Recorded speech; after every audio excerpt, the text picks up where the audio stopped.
Shakespeare. Wow. Okay, that's good. So, if you look at me, it's perfect. Yeah. Okay. So, first question. Can you introduce yourself? My name is Michael Dores. I'm a mechanical engineer from Seattle, Washington, and I'm 32 years old. Thank you. What can you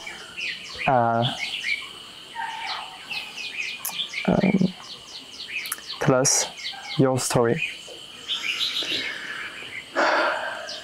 Like your childhood, for instance, to begin, your childhood in some sentence. Wait, so say it once more. Childhood. Excuse me. Ooh, then I probably should reintroduce myself. Okay. Okay. You start again. Yeah, I'm gonna start again. Okay. My name is Michael Dores. I'm a mechanical engineer. I was born in Connecticut and now live in Seattle, Washington. I'm 32 years old. Growing up as a child, I lived a relatively privileged life for sure. My parents had plenty of money and were able to bring me and my brother on vacations and whatnot.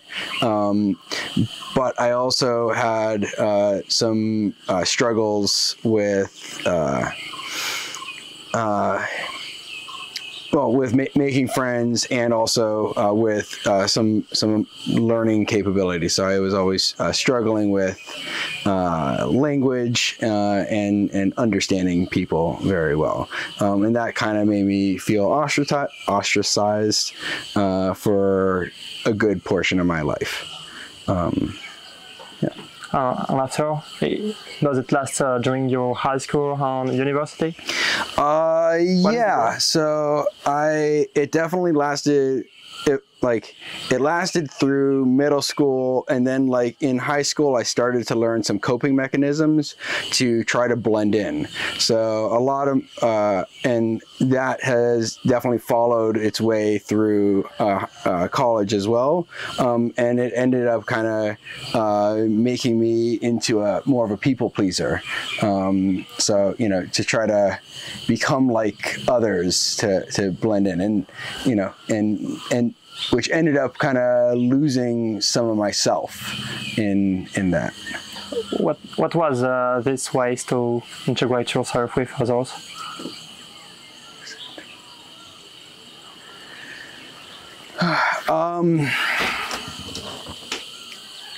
I mean, I guess in general, I'm just very friendly and accepting of others, and and I find that I'm willing to make fun of myself a lot of times, and in probably not the healthiest way, but yeah.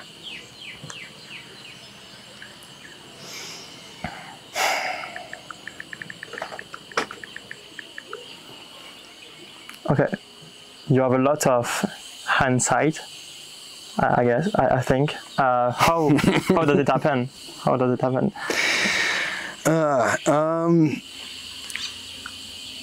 So I do have some hindsight. I have some experience, over the past many years since college and through work. But really, I think a lot of it has happened more, a lot of my self-discovery has happened more recently than anything else. I got out of a couple-year relationship, and it ended because I had trouble growing as an individual.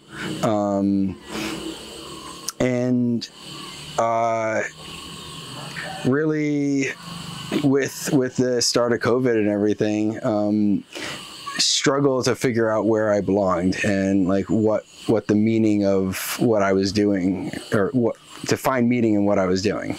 And yeah, so I've definitely learned that it's important to like yourself, and not to like yourself, and to figure out who you are and what makes you before you try to enter into a relationship at the very minimum.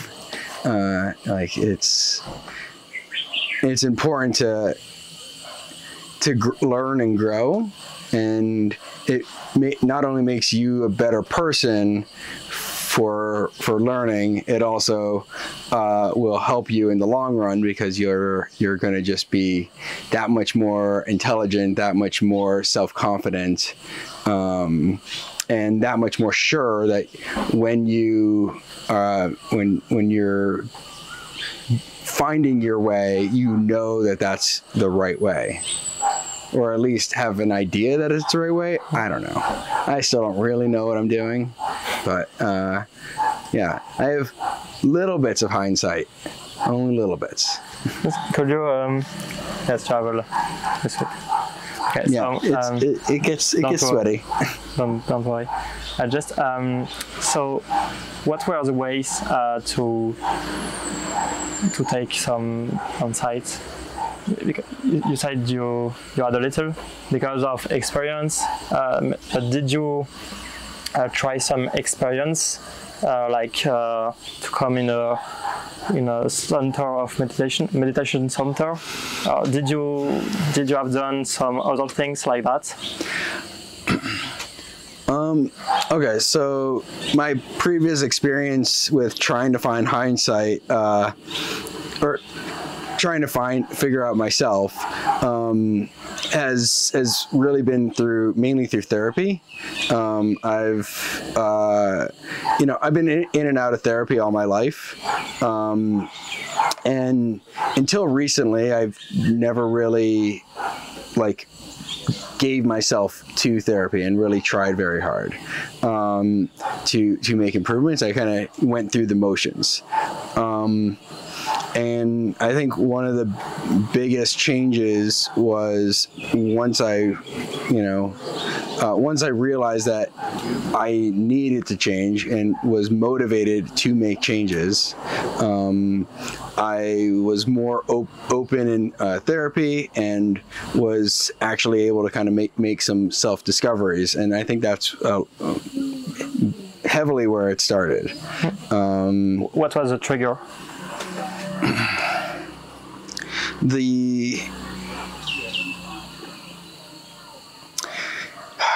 trigger that kind of made me switch was to switch how I was seeking help, because it is very hard to admit to yourself that you need help.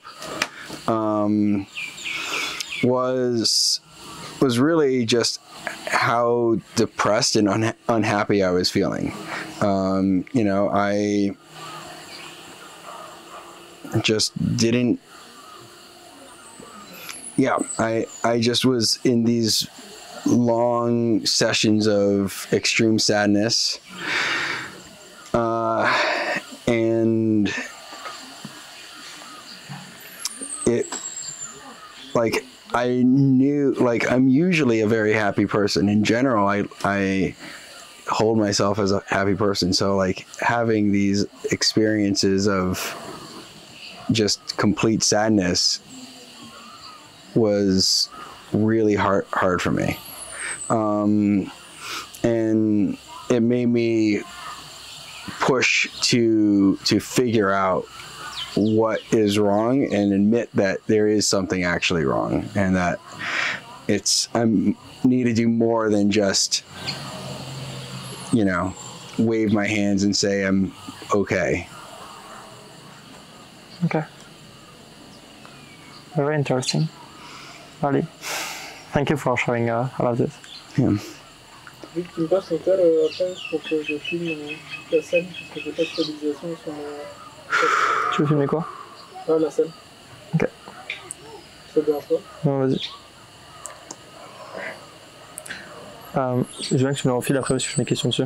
Ou alors je screen, je te l'envoie et tu me files ton tel. Ouais.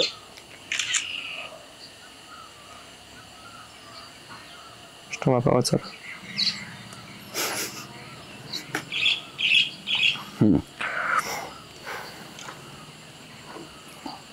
Was not, yeah. Not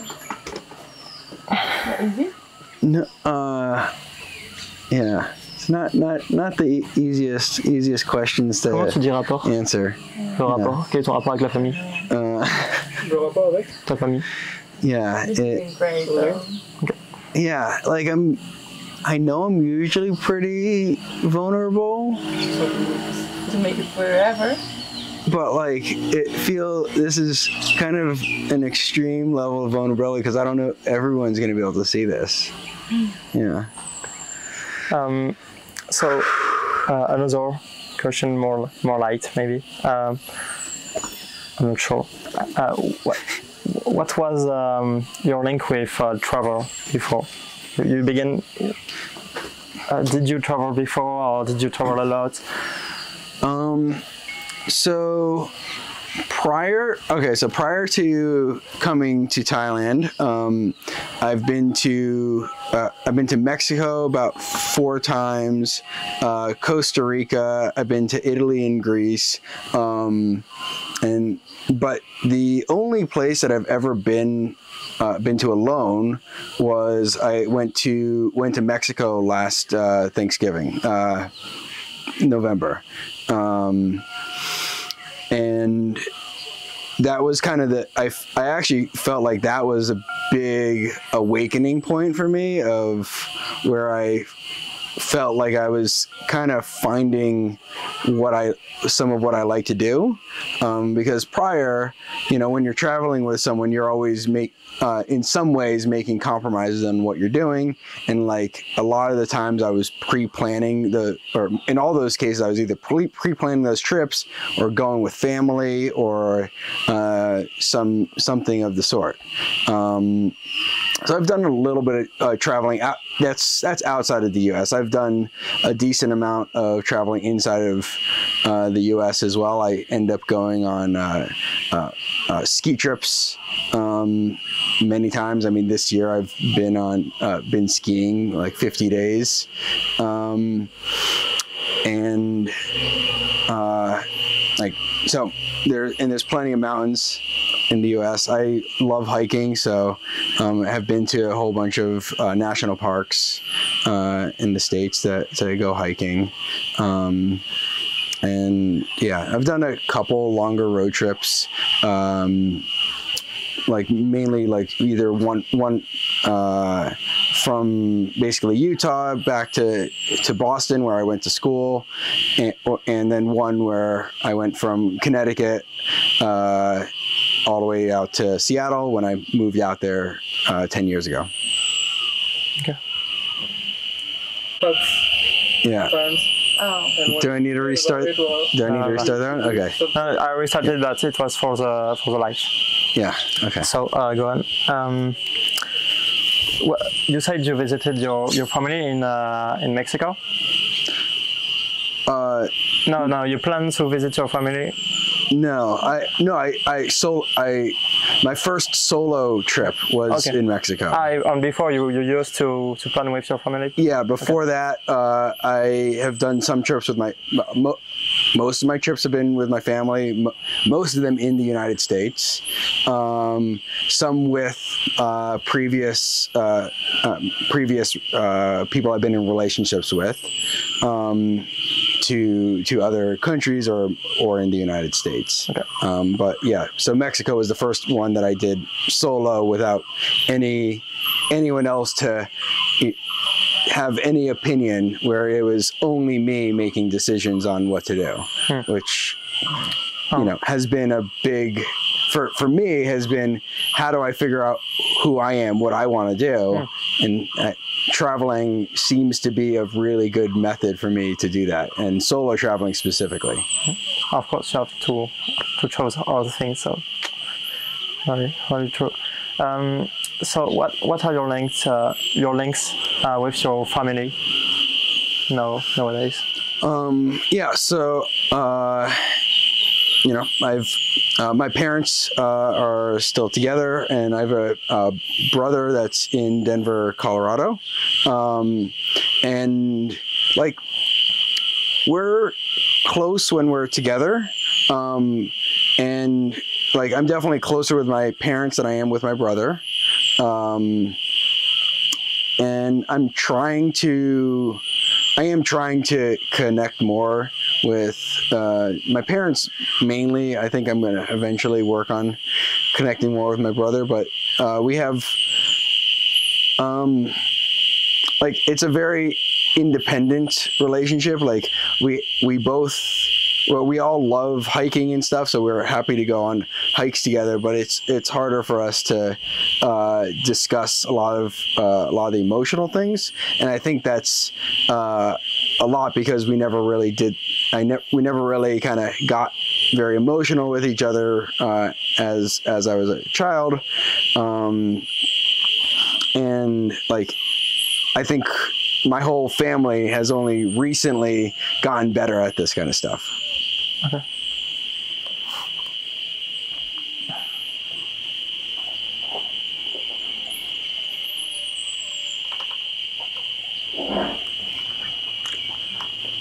So, what did you come to find here in this special place? In this retreat? So, I decided to come to Thailand. Really, I decided to come to Thailand because it was the first place that was open due to COVID, and I started to make some theoretical plans of traveling here, getting some ideas of what to do, without anything concrete, and then ended up sticking with that. And then after talking to some other friends, they highly suggested coming to Chiang Mai, and so that's where I ended up first stop on my trip, and without much of a plan other than I'm going to go to some national parks, and I'm going to go, there's a whole bunch of waterfalls around here, and there's some temples that would be really cool to see. So that was my plan at the beginning. Then after I got here, like I started meeting people, went to a hostel, and ended up using a dating app to like meet people that live here, and I met some really cool people, and like one thing that I've been trying to do is like figure out who I am and kind of get a better sense of what I want to do going forward in my life, and where I might want to live as well. So the reason I actually came here is during one of these like coffee dates,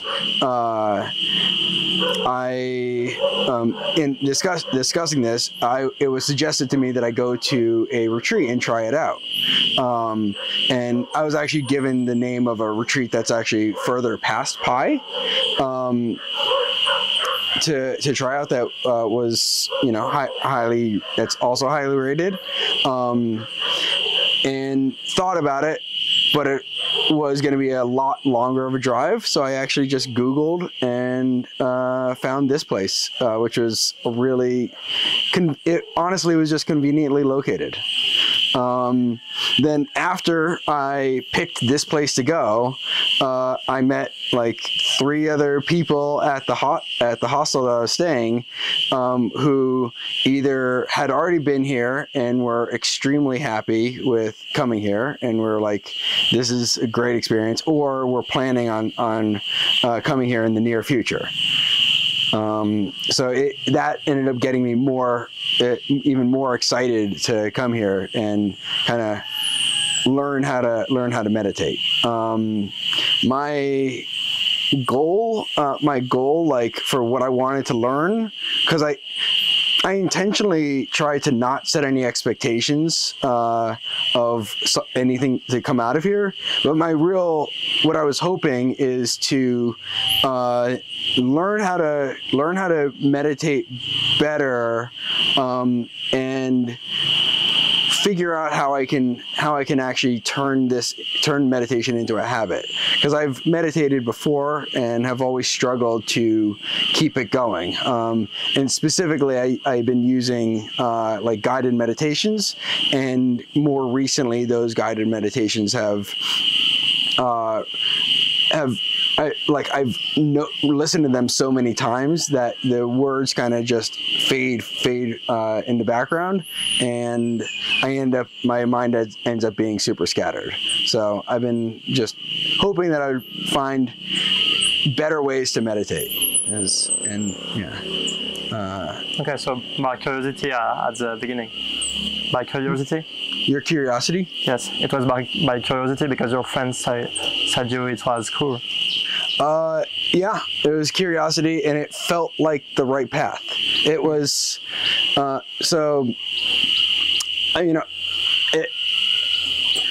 when coming here, like a lot of the things that you end up doing, especially around Songkran, is you have this. There's a lot of parties, a lot of drinking going on, but I'm not really the best person, like not the best at drinking. I don't really always enjoy drinking, and like it's not something I really feel prideful of. I've never regretted a night of not drinking, and I can't say the opposite of a night of drinking.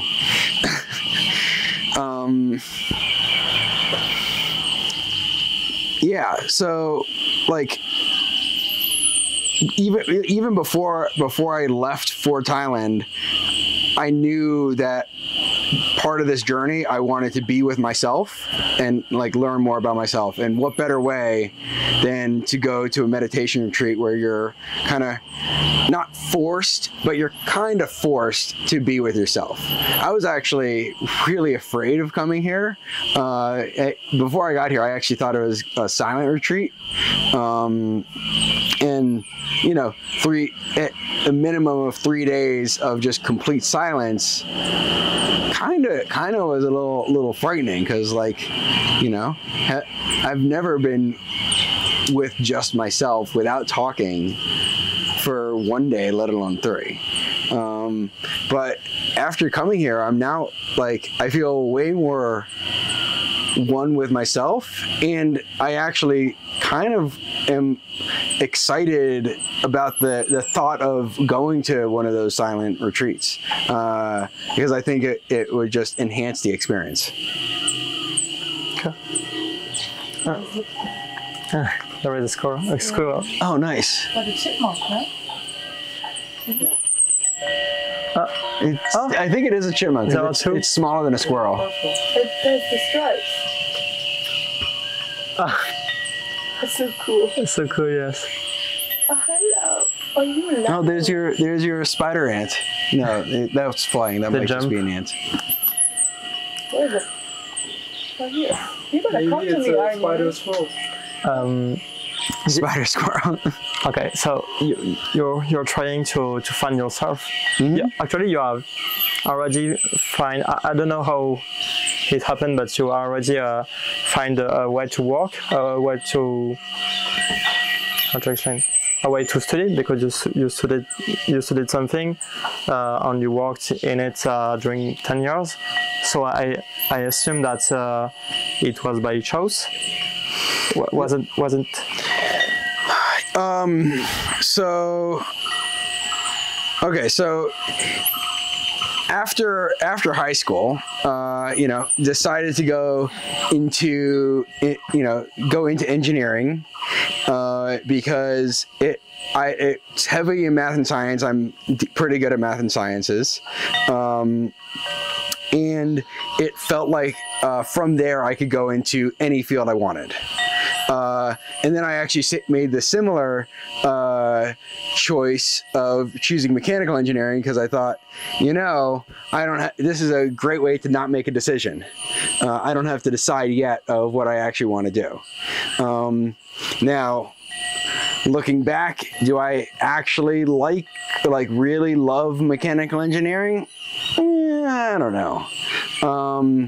But there was something kind of special about the place that I started working right after school.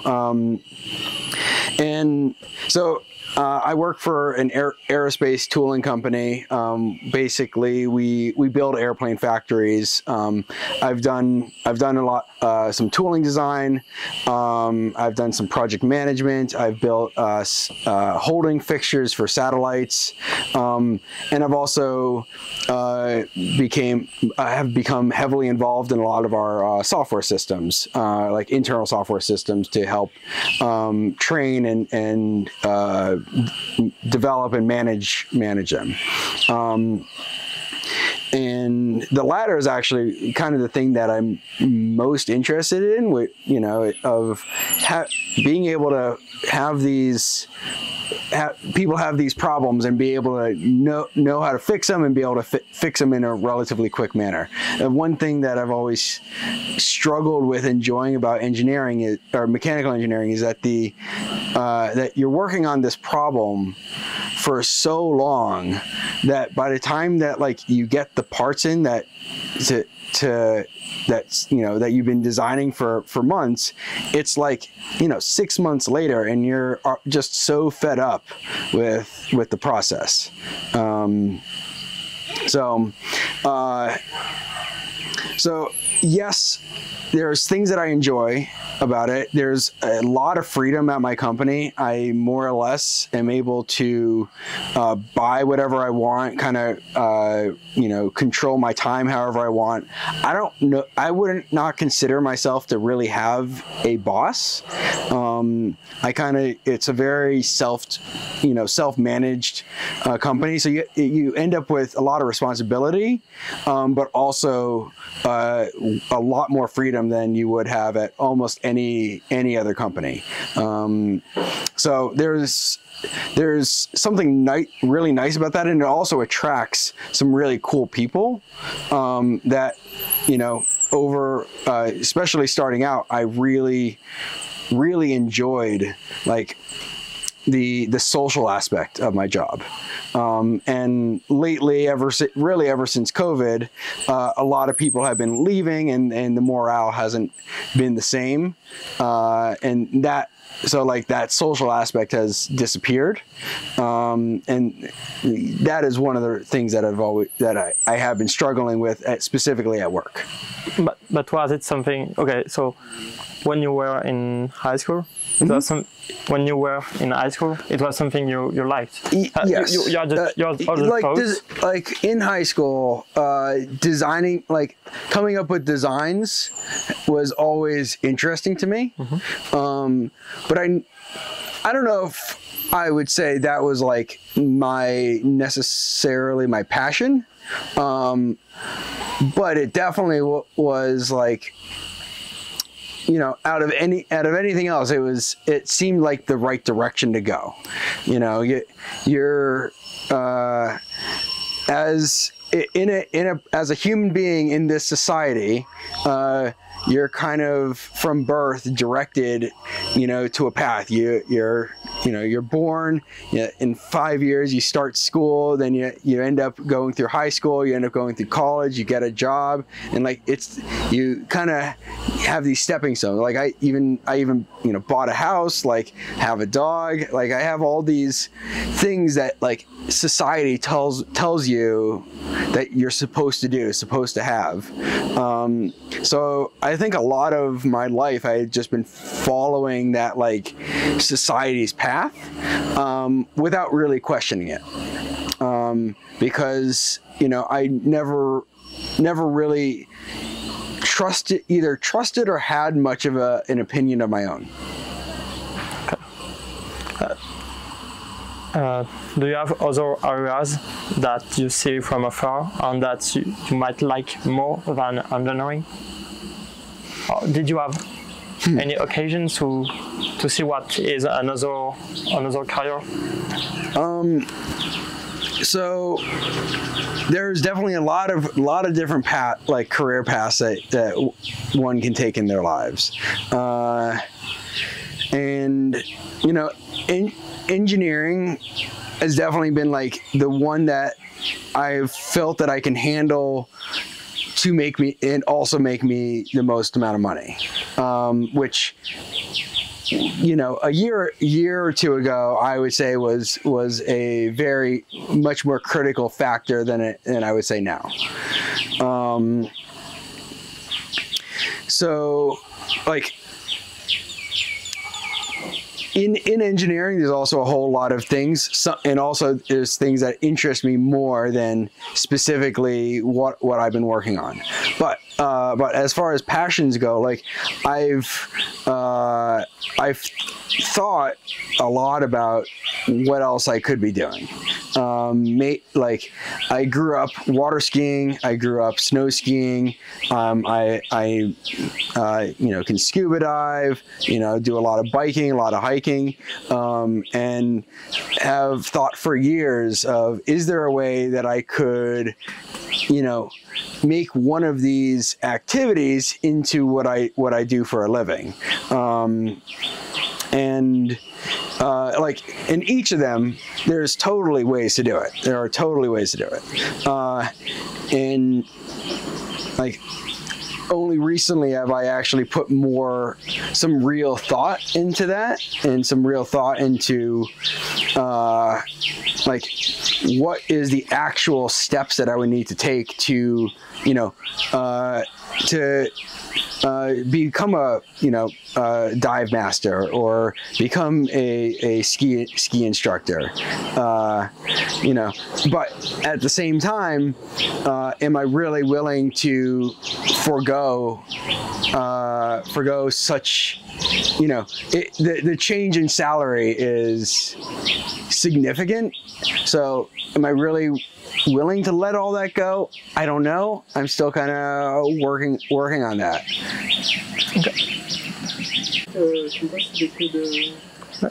Okay, just two more questions. Okay. Et est-ce que tu as trouvé le cadre du coup ou pas? Non, je cherchais, je pas trouvé. Tu vas faire des drones du coup?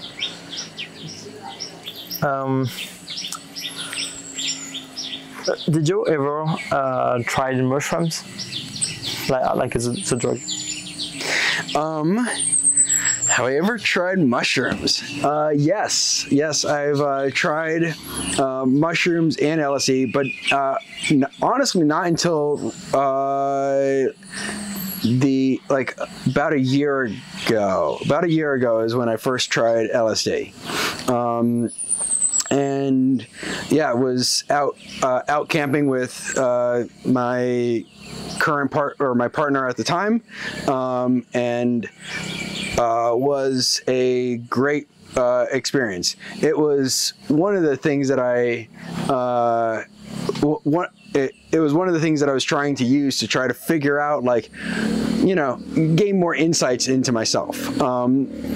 So I've done LSD twice now, and then mushrooms I've also done only twice. But for mushrooms, I actually have not taken a high enough dose to really hallucinate, so I have not come to any real insights. However, I actually do I was planning on taking mushrooms when I was in Pi, when I was there, but just as it happened, the day that I was planning to do that, it felt like there were signs telling me to not do it. And I have learned to listen to signs. Okay. It was the mood, the people. I first lost some money that just disappeared from the night before. Okay. And then I reopened a wound, and then I fell off my bike. And scraped myself up, all within like 3 hours, and decided, all right, the rest of today, I'm gonna take it easy. Nice. And yeah, so I decided not to do shrooms that day. Okay, good decision, I think. I also think that was a very smart decision, because I am still planning to take shrooms this trip now, like just not here. I think down there's other places in Thailand that have that same ability, but now I feel in a much better state of mind, and yeah, I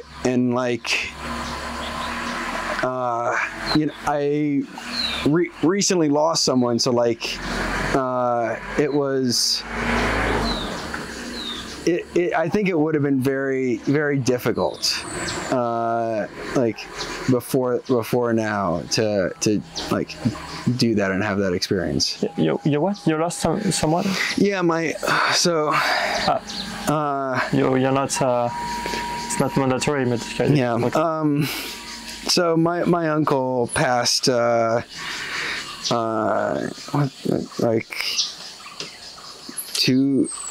2 weeks ago. 2 weeks ago now. And like basically right before I left for this trip. And it's been hard, but also really nice to be here. Because I think if I was back in Seattle or back home, I mean, I would have grieved with my family, which, would have been great. And I still am able to remotely, but coming here, I actually have learned new ways to like honor my grandfather, or honor my uncle, and my other ancestors. That has actually been super meaningful to me, and in more of a Buddhist tradition that never have learned about before. Can you describe one of them? So it like one of the people that I met here is extremely kind and nice person, and like a true gem of a human being, and was willing to like show me around the temples in Chiang Mai and kind of help me understand what a lot of the significances were. So when she was showing me around, one of the things that is at all of the temples are these like sandcastle-y type things. And they're actually specifically there for Songkran, which is the Thai New Year. What basically one of the ideas is you're bringing sand every time that you go to the temple. When you walk home, you're bringing little bits of sand back home with you. So like for the New Year, you take some sand with you back to the temple to replenish what was taken. and then one of the things that was probably the most significant to me is there are these flags that there's like two different types of flags. One type was to like pray for yourself, and then the other type was to honor your ancestors and the one that passed and help them travel to heaven. Now, in the Jewish religion, there is no heaven, but there is like that concept. It does resonate with me, especially as I'm kind of working on what I believe. So, you know, on the day of my uncle's funeral, I actually was able to like take one of these flags and plant it and like help, and I really felt like I was helping him pass on and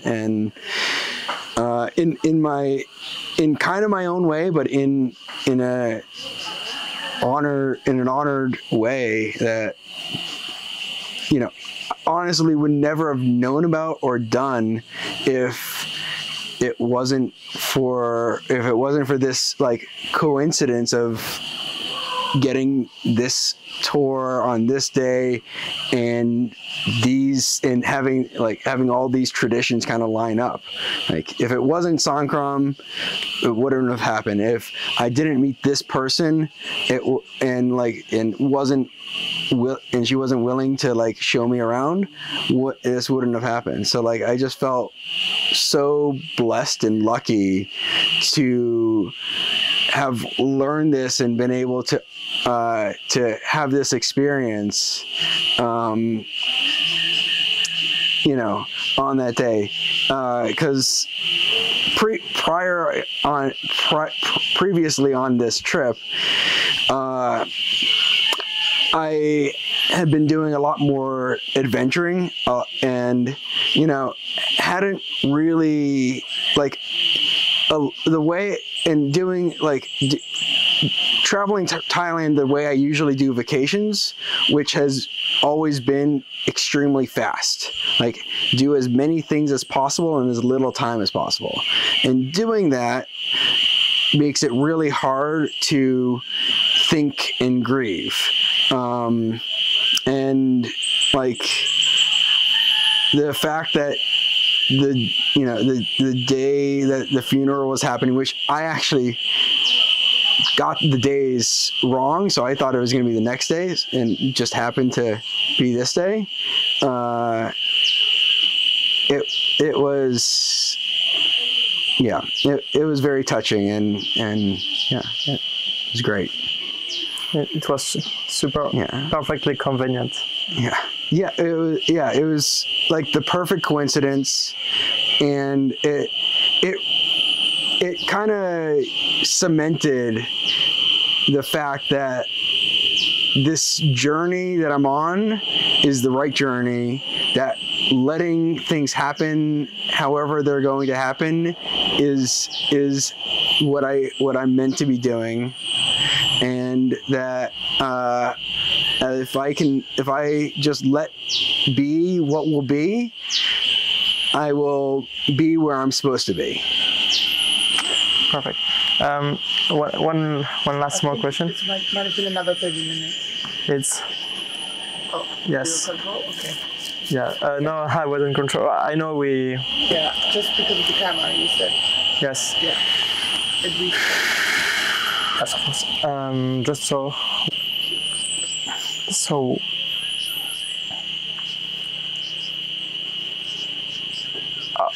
After all you lived, your childhood, your high school, your college, and after your work, and now your travels, all your experiences. What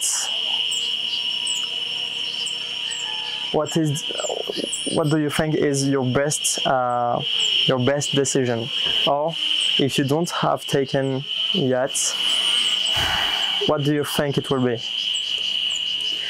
Best decision. Maybe both of them. I mean- Your best decision, I think my best decision. and after the decision you think will be the best, if you have an idea. I think my best decision, I mean, has kind of been to just trust the process and just let go. That the more I try to control, the less control I have. I don't know if that really makes sense. Yes. But like it's like, yeah, that's like the best decision is to just trust the process. Yeah, and yes, I am coming to this as a privileged person that is able to trust the process without major consequences. It's okay. But trust the process. Yeah. Okay. So since when do you think you trust the process? Honestly, a week ago. A week ago. Before that, I was on probably the beginning of this year. Actually, even at the beginning of this year, I was still fighting for what I wanted.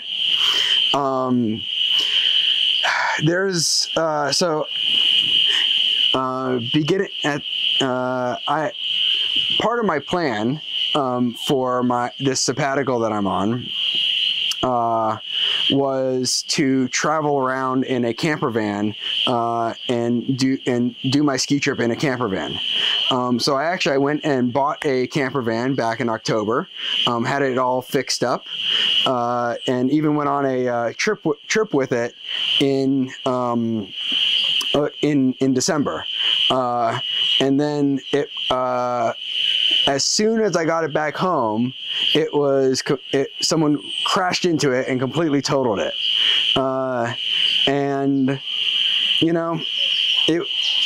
it was actually the result of that made me realize that I need to just trust, because I ended up getting more money from it than I paid from the insurance company, and so I wasn't meant, and I just trusted that I wasn't meant to go on an RV trip. I was meant to travel around with this friend of mine, and do the ski trip that way. And I learned a lot.